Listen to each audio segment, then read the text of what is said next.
and welcome back to another episode of Storytime with Stu. Hope you guys have been enjoying these. Thank you for tuning into this episode. If this is your first time seeing one of these, there's not really a wrong time to enter the fray here, I don't think. If you want to go back and catch earlier episodes, we're kind of at the moment trying to run them congruently, I think is the right word. So we're trying to do drop 2 episodes simultaneously about 2 different books. So you can kind of pick which book you want to read through with us or listen to me kind of break down as I read through it. We're reading 2 books, but in this episode we're digging back into Romance and Marriage, Keeping the Flame Alive. And my chair squeaks as I reach this forward. It's not coming into focus, but we're trying. By Bob and JoBeth Hooker. The chapters are really broken down. It's not just chapter 1, blah, blah, blah. Like there's different sections within each chapter, and each chapter I believe ends with a too hot to handle tip. So enjoy that. The thing that I do always want to preface these episodes with, and if we do get into other books, I don't know what books they may be, but because these episodes are specifically dealing with sex and sexuality, intimacy, with sex and sex, that was redundant, right? Intimacy and sexuality within marriage or within relationships. In the IFB, you're only allowed to have sex if you're married. And so because these are dealing with relationship issues and sexual issues, or just things that are sexual in general, because these episodes are dealing with that, or these books are dealing with that, I want to preface everything with letting everyone know that while some of these precepts, some of these ideas on the surface might sound like, okay, that's doable or that works, as we break down these principles and these ideas that are being shared, I'm going to help you understand, hopefully, that while some of the ideas may sound benign or just silly, there's something deeper to a lot of them, number one. And number two, a lot of them don't really work, because while they sound like easy, casual, fun things to do with your partner, you're not actually allowed to do them inside of not do them. You know what I mean. You're not allowed to do these things that they're prescribing to the full extent that you would normally, because they're inside the IFB. Also, along with that, what you're seeing or what we're dealing with inside the IFB, for those that have been in will understand this. If you haven't, I'm just trying to make this clear. The man comes first. The man's a priority. What the woman wants, there will be moments here where it seems like what she wants could be a priority or important, or the man should listen to her.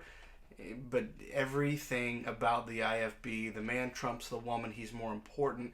He's the breadwinner. And in fact, if I recall correctly, the last time we read from this book, there were at least 2 sentences or ideas that stood out where JoBeth and or Bob were explaining that if a man cheats on his wife, it's her fault. Now, I'm not saying there's not blame to be had by the party that doesn't cheat. I'm not saying that is never the case. Rarely is it the case that it's entirely one person's fault, right? However, they lay all the blame on the wife, and specifically they say you're not doing the stuff that his secretary did, meaning asking him what he wants.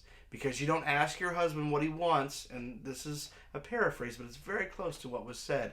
If you're not asking your husband what he wants like a secretary, whose job it is to do that, and who's only not asking him what he wants for dinner or what the kids should wear or what he wants his house to look like, she's asking him, does he want his agenda for the day? Does he want his... You know what I mean.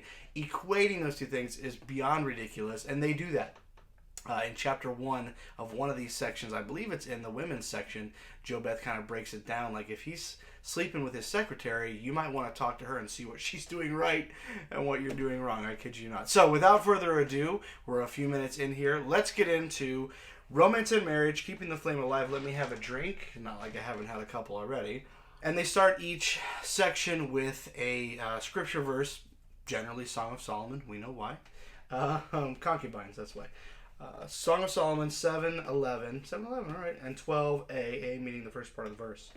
Come, my beloved, let us go forth into the field. Let us lodge in the villages. Let us get up early to the vineyards. Let us see if the vine flourish. By the way, you know what comes off the vine? Wine. So that's a big problem for the IFB, not allowed to drink. Solomon is talking about drinking alcohol, and they want to use it as a reference for grape juice because Welch's is all that there is. Okay? Not there's anything wrong with Welch's. That's what Chloe drinks. So, and it's delicious.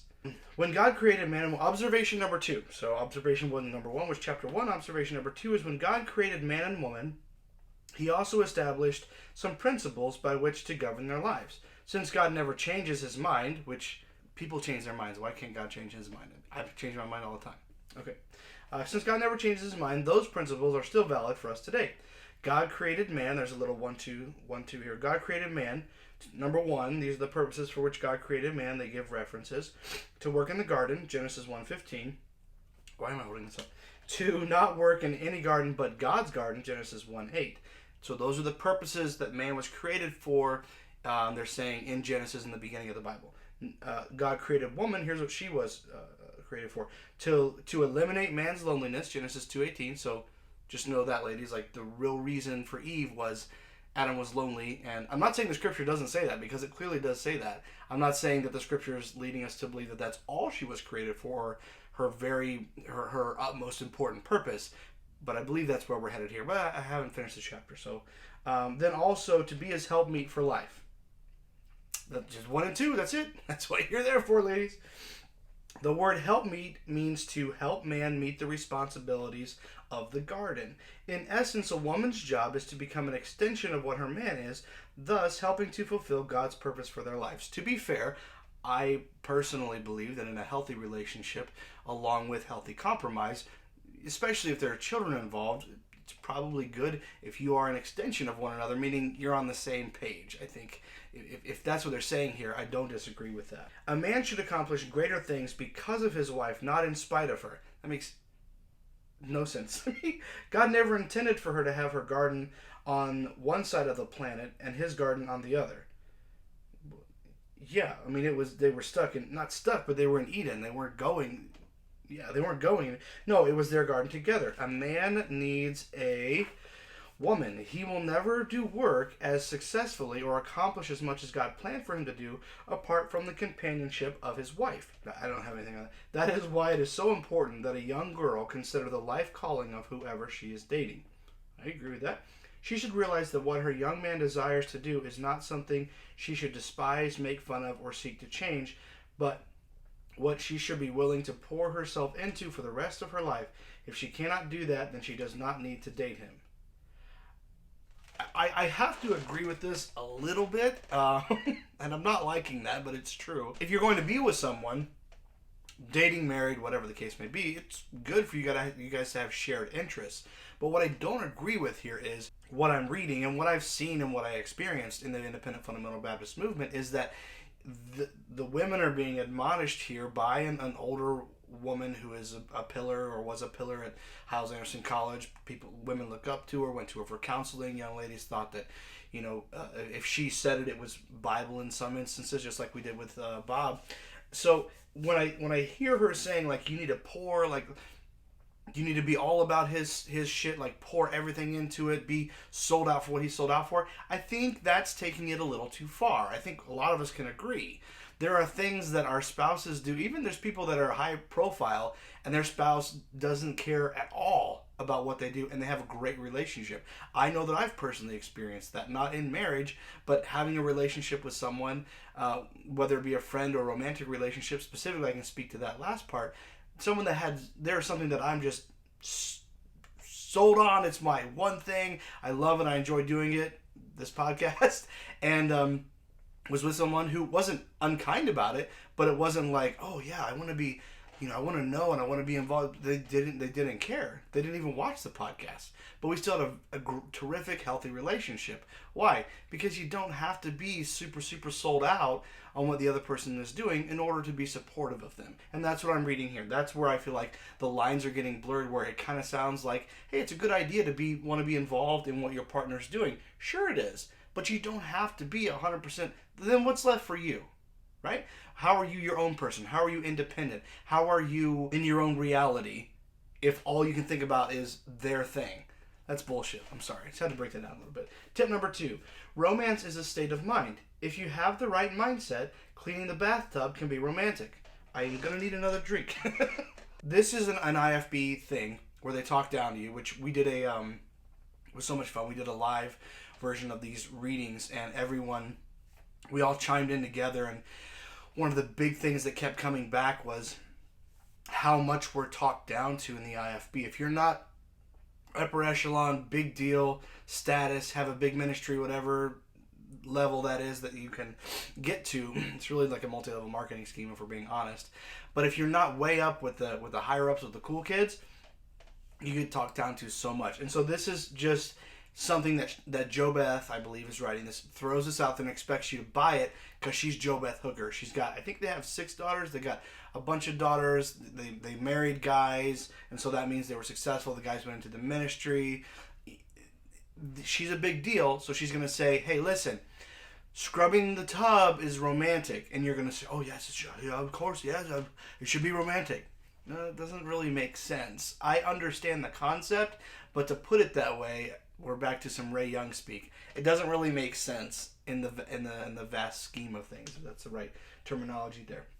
If you have the wrong mindset, a moonlit stroll can turn into an argument. Or if you're just in a bad mood. I don't know if wrong mindset is. Again, this is not just training. What's the word? This is indoctrination. Your mind needs to be wired this way. No, you're a human being. You have your own feelings. You have your own independent thoughts. You're allowed to be upset about things. There are plenty of times in IFB marriages where the husband just expects the wife to roll over and not be upset by something that he's done wrong. I've been in that position. I'm very familiar with it. You expect them, because of their training and their wiring, and they're hardwired to do, and this is sexist and unkind, and I'm not saying this should be anyone's life ever. I'm just saying this is the reality of being married to a clergyman or an IFB staff member inside of the Independent Fundamental Baptist movement, for the most part. Not every single one, but overall. And this is why the top people are teaching this. You've got to be wired so that no matter what he does, he's right. And we read in the first chapter something from, I don't know if it was Bob or JoBeth, but something in one of these chapters where they shared something about, if she wants to cuddle, guys. Okay, cool. That's not really okay. If he comes home, and I believe it was 2 or 3 in the afternoon, if he comes home in the middle of the day and he wants to have sex, you should have sex with him. Whoa, huge red flag. So this is all the same kind of grooming and mindset shaping of, hey, when you're married, you really need to go along with what he wants you to do. I know I'm riffing off a lot off of just an argument during a midnight stroll, but many midnight strolls are going to turn into, not many, hopefully, but some will turn into arguments because you guys aren't on the same page. Like, that's just life. So for her to say, like, look, your midnight stroll should be perfect, and you have a bad mindset, like you're being sinful or wrong that's life. Anyways, idea number 2, never go a week without a date. Have a set time to get together for fun. It's not the time to talk problems. Again, this is conditioning. This is, whenever he wants to do the thing, you do the thing. Not always sex, but you pretend like everything's all good and fine. And again, I know some of what she's saying sounds benign or even good sometimes, but when you dig deeper and you understand the dynamic of husband and wife inside the majority of IFB marriages, not all, but the majority of them, you understand there's a deeper underlying problem of submission to the husband that goes far beyond just basic submission, and it's oppression of the wife is what it turns into. If he's a mechanic, put on some grubbies. This must be an old term. and crawl underneath the car with him. Maybe don't do that. If the girl I was with was working on a car, I would definitely say something to her before just crawling under the car in my grubbies. If he's building a fence, offer to hold the nail pouch and hand him nails. There you go. Who was I talking to? A guest on a podcast called Another Casual Podcast. Reach out to the podcast directly here or check out our Facebook page. We will have shared it by this time, or other social media platforms where you can find us. A friend of mine, Devon, has his own podcast. I was lucky enough to get a guest spot, one of his first guest spots actually. Super stoked on that on his podcast. And he just really, in a fun and enjoyable way, kind of pummeled me with questions about not about the IFB, but about God and Christianity and what I believed and where I come from. And in describing the IFB, I came across my own definition that I'd never said before that was really fun. I haven't wore this hat in years. I feel like I may be getting him confused with Pete Cowling, but I feel like Bob went to Tennessee. I don't know. I wanted to wear this hat for Bob. This is a Tennessee Volunteers hat. But I haven't worn it in ages. And does your head get fatter? Oh, it's my quarantine hair. That's what it is. I don't know when this will come out. Hopefully while quarantine is still relevant. So hopefully not in like 2023. But I think that's what's... Anyways, or maybe my head's fatter. I don't know. Okay, all that to say, he kind of asked me to sum down things, or I was trying to sum things into one spot. And I said, you know what the IFB will remind most people of? It is Mad Men, which if you haven't seen Mad Men, that's okay. But it's a show about, what is that, the 50s, 60s advertising agency. Very, very sexist, very male-centric. And it's not, the show isn't meant to be on kind of women. It's just kind of shining a light on what things were during that time period. Don Draper and such. It's a very well-done show. Anyways, I'm not speaking ill of the show, but I will say that it was funny when he was asking me. I said, you know what? The IFB is a lot like 1950s America, or say Mad Men without the booze and the sex and the cigarettes, because everyone smokes cigarettes all the time in the show. So I said, honestly, if you want me to sum it up, that's what it's like. So I hope that resonates with someone, but that's what I'm hearing here. Oh, let me hold the nail pouch for you. No, fuck that. Wait, have him do, and I know Bob's going to get into do things with her that she likes, but that just, I'm sorry, that strikes me as sexist, and if you don't feel that way, that's okay. You don't have to agree with me. All right, if he's a roofer, climb up on the ladder and talk to him while he works. Don't do that. If he's really into you, he's probably not going to be able to get anything done. He'll appreciate any thoughtful gesture of love. That last part I agree with. Okay, too hot to handle. Here's our tip. Are you ready? It always ends with the too hot to handle and then an anonymous quote, which I'm guessing is from Bob or JoBeth. Or one of their contemporaries. Just as bad. If he is working alone in his home office, surprise him by showing up in a skimpy outfit with a cup of coffee in your hand and say, coffee, tea, or me. So hopefully that goes the way you want it to go, and he doesn't choose the coffee instead of you. I know that's fucked up. I'm sorry. It's just, you're leaving it open. Give him the coffee, and then do your thing. Whatever your kink is or whatever, like do that. But maybe don't give him the choice. I don't know. If you really want to grab his attention, don a long blonde wig and red lipstick too. I don't know.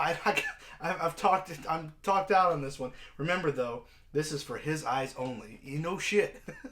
Now, if he fucks his secretary, that's okay. But make sure that you're playing hoe at home so that he feels like he turned his housewife into a hoe. I don't know, whatever. I'm not saying that's a hoe thing to do. I'm just saying, like, inside of that culture, inside of the reality of the IFB, the majority of people that are independent fundamental Baptists, that is going to be wild for them. So that's kinky, okay? In that culture. Success in marriage is not so much a matter of finding the right person as it is being the right person.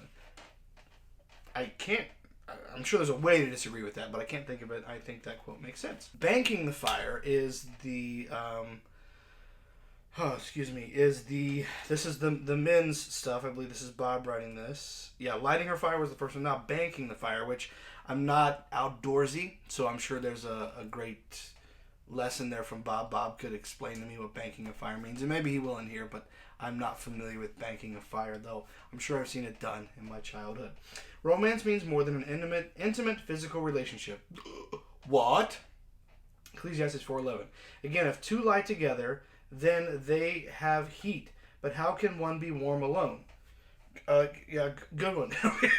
When we were first married, observation number 2, this is for chapter 2. When we were first married, my wife and I lived in a small fishing cabin overlooking a lake. I bet you did. Our heat source was a wood stove.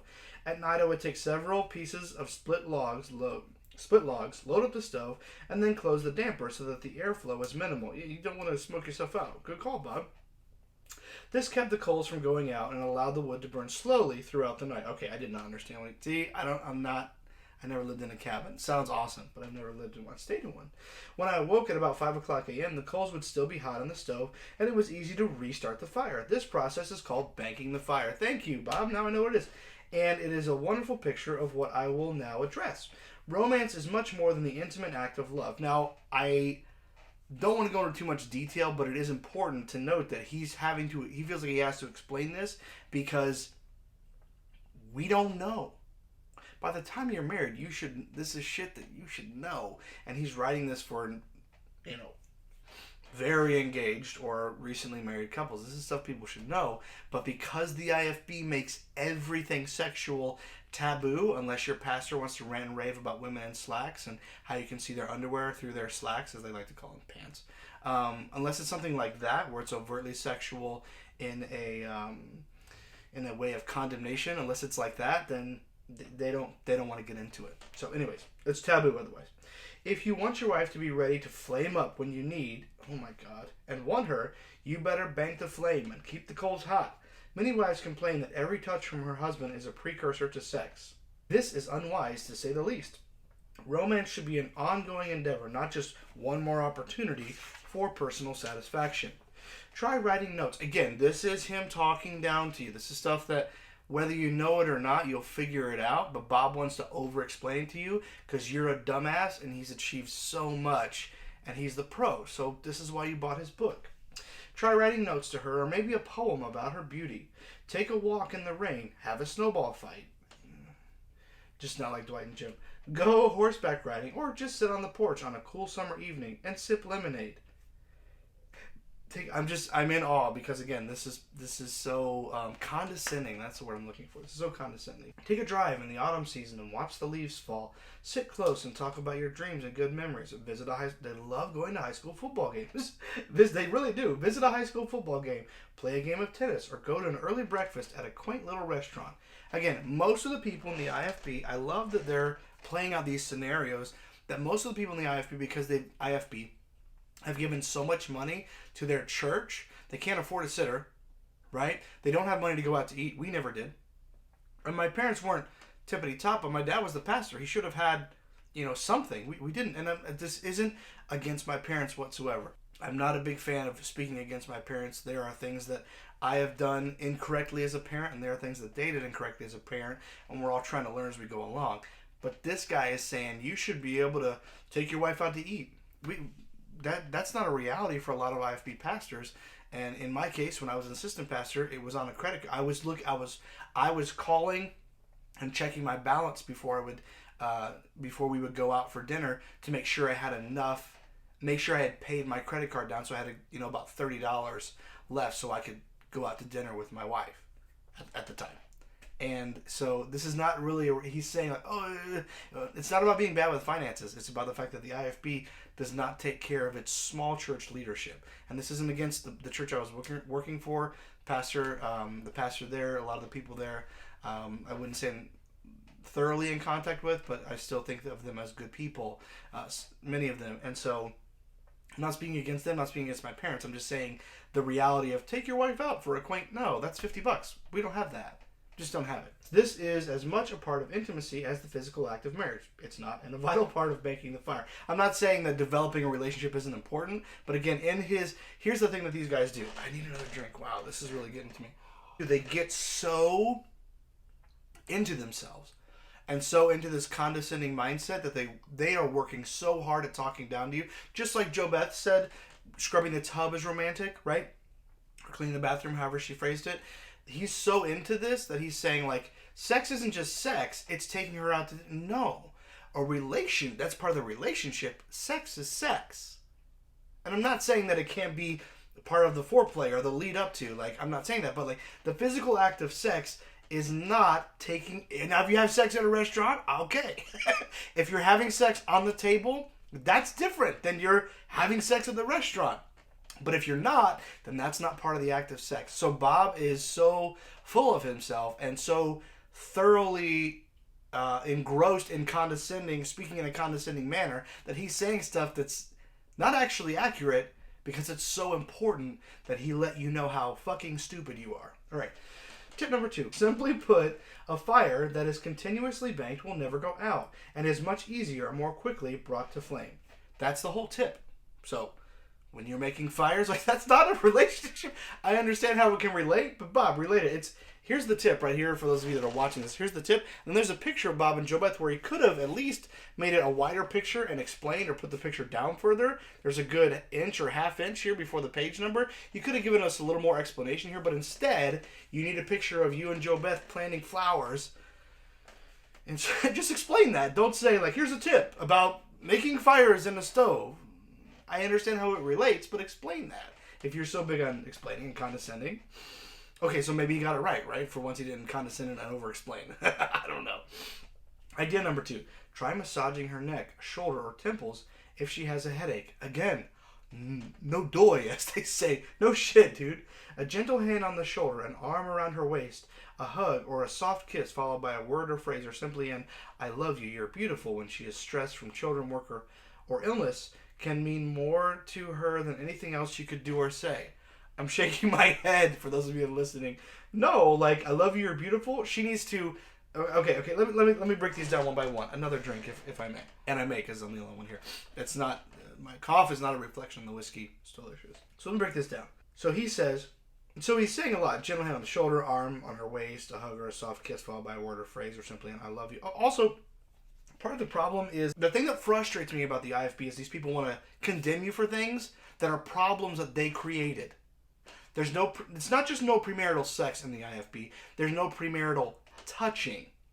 A big brag for many people and people that I know, and I'm not saying that they weren't pure. I wasn't, okay, on the marriage day. But here's the thing. A big brag for a lot of them is the first time I touched guys, if you haven't heard this before, oh my God. If you have, you're like, yeah, I already fucking know what you're going to say. Just fast forward.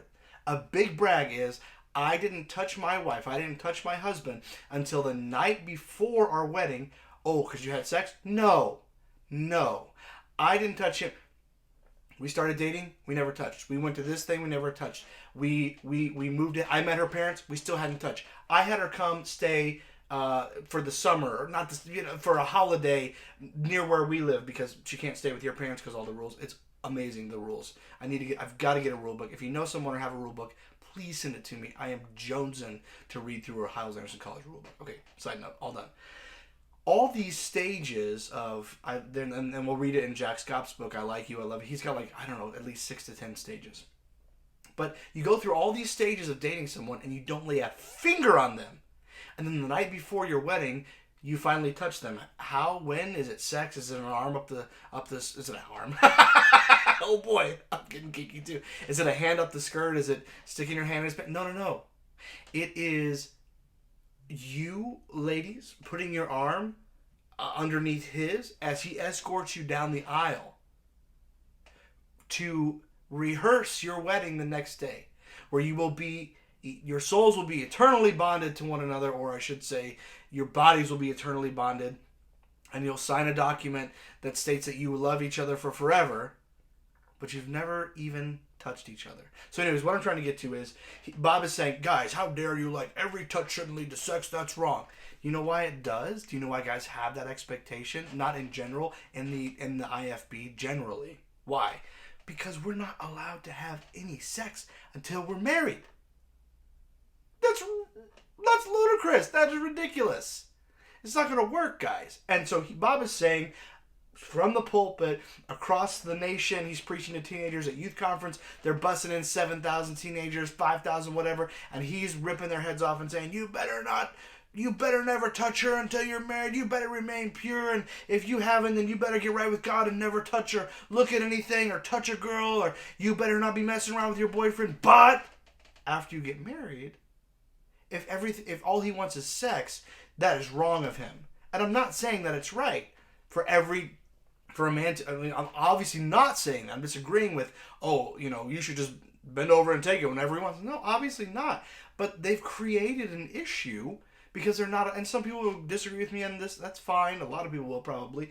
But if you are forcing teenagers and young adults to not even touch their significant other until they become their spouse, and then all of a sudden you want to condemn them because they want sex all the time, man or woman, it could definitely go both ways, then guess what? You're creating the problem and then condemning the people whose problem you created. That's fucked. Alright, anyways. Okay, I was going to break this down. So, he's saying when she's stressed from children, work, finances, or illness, you should say, I love you, you're beautiful. And that is exactly another huge problem. Because you've been taught that when you say the magic words or do the one magic thing, and I know there's different dynamics, different people are different, but in the traditional sense that he's talking about, husband, wife, or let's make it non-traditional, you're not both the same, and we don't all operate the same. So to expect, like, everyone's different, right? But for guys, generally, it's easier for us to get over it, right? Just get over it. But that's not how everyone's dynamic works. It's not how everyone's energy works. So he is basically laying it out and saying, look, if she's sick, kiss her, hug her, say, I love you, you're beautiful, and then that's it. She's suddenly fixed. I know that sounds crazy. I know that sounds stupid, but that is exactly what he's saying. And some people will dispute me. Oh, he said, touch her and a hand on... Yeah. But and this isn't to condemn women in any way, shape, or form, but to think that you can do this surface level thing. And by the way, he's putting this out as Bible. This is law. This is what he's saying. This is how to fix it. This is what to do. There's so much more. Relationships have layers. They're multifaceted. So for him to say the magic words and then all of a sudden her to be good to go, it's not wrong for me to say maybe she's not going to be good to go, and that's okay. She needs her time. Or look, if she's frustrated with the kids, fucking let her get out of the house. When you come home from soul winning or from work or from whatever you're doing, give her the keys. Like, I'm not saying now I'm giving advice, right? But like, be practical. Be knowledgeable. Find out what it is that makes your spouse tick. Don't just say, I love you, I love you, you're beautiful, now everything's great. Bob Hooker said, and any woman who's not as indoctrinated as many of them are, unfortunately, is going to say, well, hopefully, fuck off. Like, I need to get out of that. I'm frustrated about the finances. I love you, you're beautiful. That's not going to solve a problem. That's probably going to create a bigger one because he's just ignoring the problem, right? Okay, anyways. These gestures of love let her know she is special without necessarily signaling an attempt at getting her to the bedroom. But now comes the too hot to handle tip. Secretly make a tape of her favorite love songs. Turn the tape on as she lies down in bed. Whatever tune she sang before, you may find she sings a different one now. Again, the sexism. Are you kidding me? Are you kidding me? Did you interpret what I read the way I interpreted it? Maybe not. That's fine if you didn't. He's saying it's not hard to infer that from this passage. He's saying you make her a mixtape, like we all did in the 90s, right? You make your girl a mixtape. She's pissy, right? And this is not my reality. I'm just saying. This is what he's saying. She's pissy. She's in a mood. You make her a mixtape. Guess what? She'll sing a different tune. That's what he's saying. So just so you know, guys, that's all it takes is a fucking mixtape, and your girl is good as new. No, man. These solutions are not solutions. They are compiling, if that's the right, compounding the problem. And then his anonymous quote: "The bonds of matrimony are worthless unless the interests are kept up." Yeah, okay, that makes sense. All right, I'm getting into this whiskey now.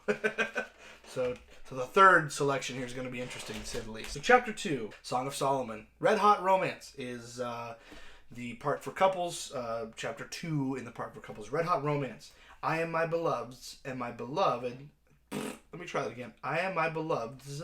It's BELOVED', so that's why I'm struggling here, okay? I'm my beloved's, and my beloved is mine.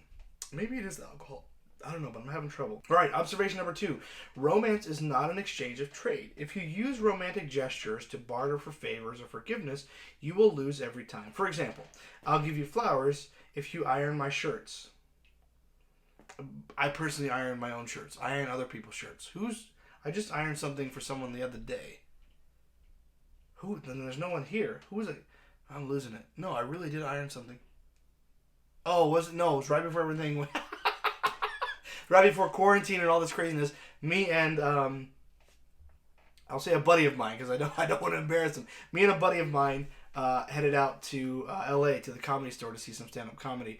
And he came through and he's like, I'm just going to, throw my stuff in the dryer. I'll iron it real quick. I'm not making fun of him. Don't get me wrong, bro, because you're going to hear this most likely. He was going to iron it, and he wasn't going to throw it in the dryer. I lied. He was going to iron it himself. Like, no, fuck that. I'm going to iron it. I'm an ironing pro, and I always have been. Really, I take pride. Or, I'll cook dinner tonight if you'll buy me a new dress. Romance is the expression, so he's saying that's wrong. Romance is the expression of your love for that special person. It is not a bargaining chip. Yeah. When romance is used as a kind of a bargaining chip, you cheapen the gesture and devalue your relationship. All right. Tip number 2. It has been said that sexually active women Okay, oh boy, I need another drink. This is gonna get. I'm probably not gonna have much commentary on this because this is something that, if I'm reading this right, something that a medical professional should be speaking on. And let me check in the back, just because there's no, I don't believe there are any cliff notes. There's no no, there's nothing here where they've consulted a medical professional on any of these. So JoBeth is going to tell you about menopause. Okay? It has been said that sexually active women have little problem with menopause. Now here's the thing. I am not a sexually active woman. I am not familiar at all. I know what the term menopause means, but I'm not familiar with it at all. And this is not a medical professional giving this advice. So I'm not saying that's not true, but I would at least like to see a source cited on that information. I do not know whether or not that is true. Okay. What? Oh, okay. So you're giving us tips that you don't know if they're true. This may be wrong, but I'm going to tell you. Okay, I'll give them that. At least they gave them a disclaimer. But just don't give us the tip. This might not be true, but I think it... What? But it sounds like something worthwhile to pursue before resorting to medications. And it sounds like a whole lot of fun. Again, you guys, the IFB, for the most part, the very entrenched fundamentalists, the problem that they have is they talk out of both sides of their mouth. Well, make sure you give her give her what she wants, and don't let make every touch lead to sexual things. Like, okay, but you're saying, you're saying two things. Sounds like a whole lot of fun. Well, but you just said everything shouldn't lead to sex, but it should be which is it? All right. Idea number 2, get a jar, a basket, or a box and fill it full of romantic ideas. It's sex dice, okay? Each week, draw out the ideas and do what it says. Take turns with your spouse creating ideas for the box. Again, you can buy these at sex shops, but it'd be fun to make one, sure. Or, on your daily to-do list, include a romantic something to do for your marital partner. Too hot to handle. Oh boy. Set up a VCR in your garage. VCR, so we're dating ourselves here. Set up a VCR in your garage where an old silent love film, can be viewed from inside of your car. Again, don't get carbon monoxide poisoning, but hand your husband some play money and 2 pretend tickets. Tell him he is taking you to the theater. After he picks himself up off the floor, why did he fall down? What happened? Request that he escort you to the garage. Once in the garage, don a mustache and a ball cap and pretend to run a concession. Again, how condescending this book is amazing. Let him use his play money to purchase popcorn, pop, and candy bars. Here's why he's picking himself up off the floor. He thinks that you have snapped. Let's be honest.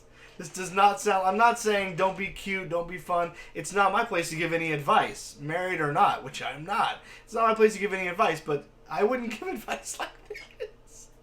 Put on a mustache and give him big tickets, yeah. He's picking himself off the floor, and he's calling a psychologist. He's calling 911. My wife finally snapped. I don't know what to do. Oh, once done, take off the mustache and ball cap and become his date again. It's called a mindfuck. Get in the car. Use a remote to turn on the VCR. Snuggle under a blanket if it's chilly. Eat popcorn. Drink pop. And kiss the night away. In modern teen language, you would be parking. I think that's not modern anymore. She's using it like he in quotation marks. Have fun and make sure the garage door is closed. No shit, Sherlock. Oh, and then there's a quote by Jack Hyles. Jack, go with the ladies. He had a wife and a mistress. So let's see what he has to say. Probably the only pure love in this world is demonstrated by the person who loves someone who can give absolutely nothing in return. And what I love about the quotes of Jack Hyles is like 5% of them are actually his. And those are the bigoted, hateful, shitty ones. That's not Jack's quote. The greatest love is to give love to someone who can give nothing in return. That's been around long before Jack was around. So he was good. He was a master at repurposing things that have been successful. If you listen to a few minutes, there's another person I'm trying to think of, but I can't think of. Elvis and Jack Hyles have similar diction. If you listen to enough of both of them, similar diction, similar glasses, a lot of similarities. And he even has an Elvis story that no one can corroborate because it's just him and Elvis alone in an elevator. And they have the same life story, by the way.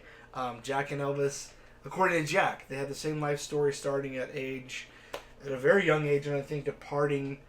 I don't know the age, but their stories take different paths. When they're both given a guitar for their birthday, and Jack doesn't do shit with his guitar, which he really could have made more money and not been hopefully an asshole like he was.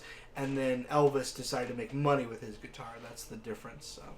It's very Forrest Gumpy. Maybe that's where he got it. I don't know. Anyways, that is Romance and Marriage, Keeping the Flame Alive, the second chapter of each section. So I hope you enjoyed that. I enjoyed it. That was fun for me. And feel free to leave us comments or any kind of a review, or if you have some feedback, we want to hear it. If there's another book that you'd like us to cover, we would love to cover it. If this is boring the hell out of you, let me know and I'll stop. I probably won't stop. But anyways, I hope you enjoyed this episode of Not Your Mother's Podcast, and we've got more of these Storytime with Stu episodes to come, so I hope you're enjoying them. I'm enjoying reading through these books. They are absolutely wild. Thanks so much for listening or watching, however you're consuming this content.